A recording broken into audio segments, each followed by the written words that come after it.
et je joue Zack. Zack, c'est cette créature verte que tu joues dans la jungle.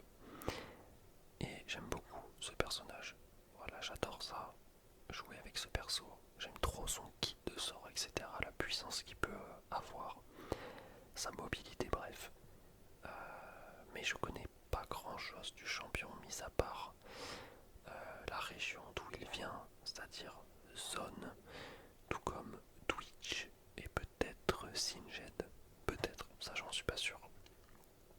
Mais dans tous les cas, je vais vous lire cet énorme pavé, voilà, qui explique un petit peu l'histoire de Zack, mais ça c'est voilà, c'est qu'une partie, parce qu'après t'as encore, voilà, tu peux lire l'histoire de Zack, et là j'imagine que le texte, c'est peut-être un autre délire.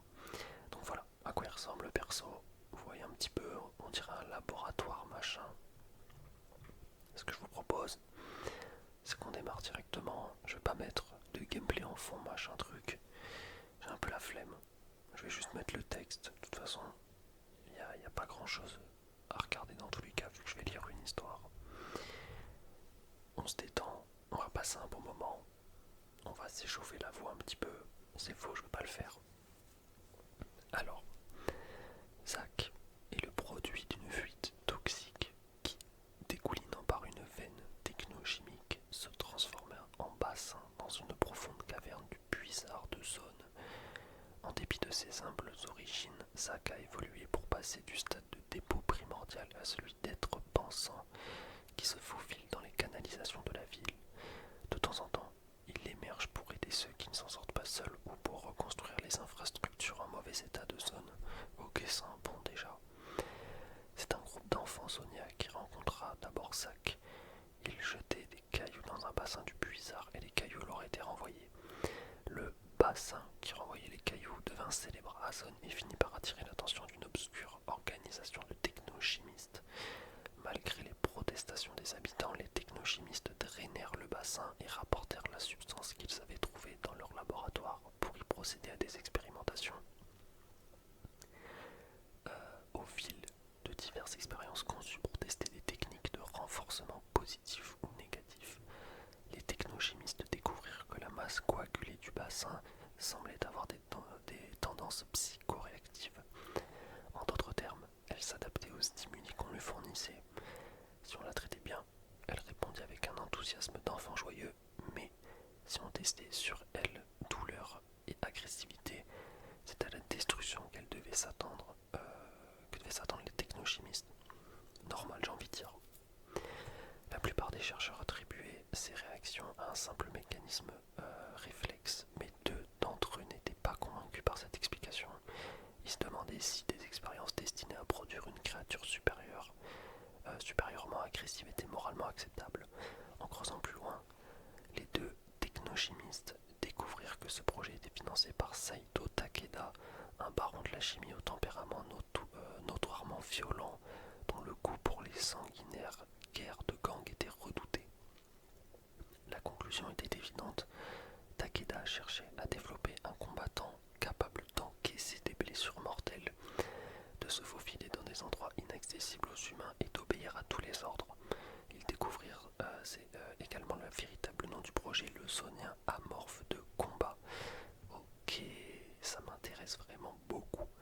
Alors qu'ils s'interrogeaient sur les mesures à prendre, les deux technochimistes constatèrent que le gel visqueux ne se contentait pas de refléter les stimuli.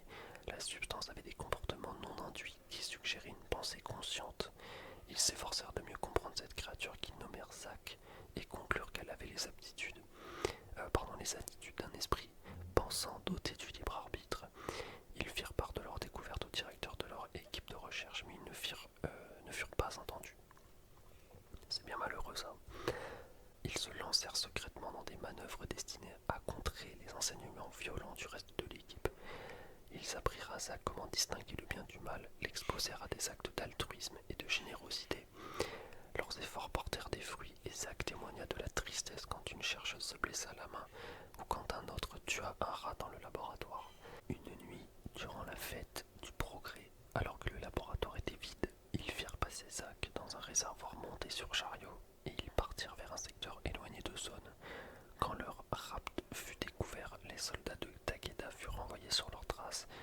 zone est grand et les chercheurs parvinrent à se cacher de leurs poursuivants. Les deux technochimistes avaient envisagé de rendre sa liberté à Zack, mais ce n'est pas ce que voulait la créature. Zack les considérait désormais comme sa famille. Ils étaient les seuls à lui avoir témoigné de la gentillesse et il voulait en apprendre plus sur eux. En vérité, les deux technochimistes furent contents de cette réaction car ils s'étaient tellement attachés à Zack qu'ils le considéraient comme leur fils adoptif. Ah ouais, carrément. Pour échapper aux hommes de Takeda, ils changèrent d'identité et d'apparence et s'installèrent loin des yeux inquisiteurs, dans un recoin reculé du puissard. Zack apprit à imiter leur voix et s'adapta rapidement jusqu'à pouvoir donner à sa masse gélatineuse les formes nécessaires pour pouvoir prononcer des sons. Il vécut de longues années aux côtés de ses parents adoptifs, se cachant quand c'était nécessaire dans une mare ou dans les fissures des parois rocheuses. Ses parents familiarisèrent Zack avec le monde dans lequel il vivait et lui apprirent qu'il pouvait être merveilleux et riche de beauté indicible.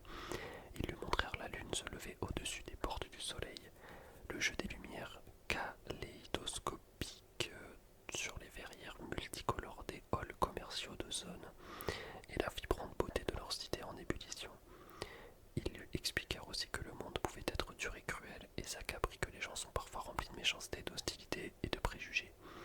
Zack rejeta ces comportements et, dès qu'il le pouvait, aidait ses parents lorsqu'ils utilisaient leurs compétences pour soutenir les gens qui les entouraient. Les deux technochimistes faisaient ce qu'ils pouvaient pour soigner les malades ou réparer les machineries défectueuses. Ce furent pour Zack des années d'or. Il explorait Zone grâce à son réseau presque sans fin de canalisation et en s'infiltrant dans les fissures de ces roches. Bien que Zack fût une créature pensante, un surcroît de stimuli dans son environnement pouvait parfois le submerger.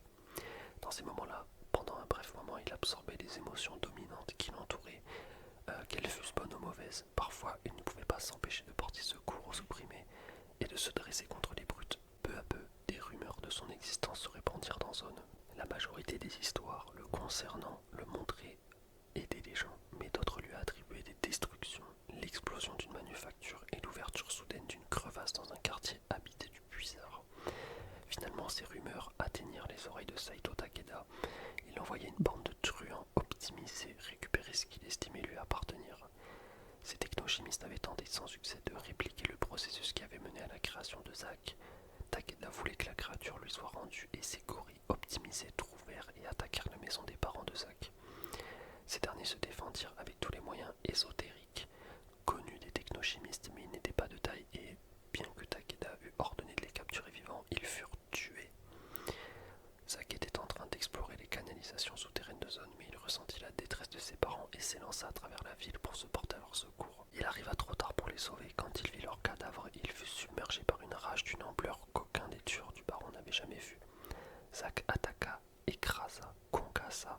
Dans sa colère et sa douleur, il détruisit des dizaines d'habitations autour de lui et lorsque la bataille prit fin, les truands optimisés étaient morts. Quand les émotions exacerbées de la bataille s'apaisèrent dans la conscience de Zack, il fut ravagé par le remords d'avoir détruit des logements et il jura de poursuivre l'excellent travail accompli par ses parents. Il aida à reconstruire ce qu'il avait détruit, mais dès que cela fut accompli, il disparut dans le vaste réseau de canalisation de Zone. Aujourd'hui, Zack vit seul dans les tunnels et les cavernes de Zone. Baignant dans les émotions des habitants de la cité, il en est parfois enrichi, parfois attristé, selon ce qu'il capte de bon ou de mauvais dans la ville. Il est devenu une sorte de légende urbaine parmi le peuple de Zone, une créature mystérieuse qui émerge parfois des fissures des rochers ou d'une section endommagée d'une canalisation.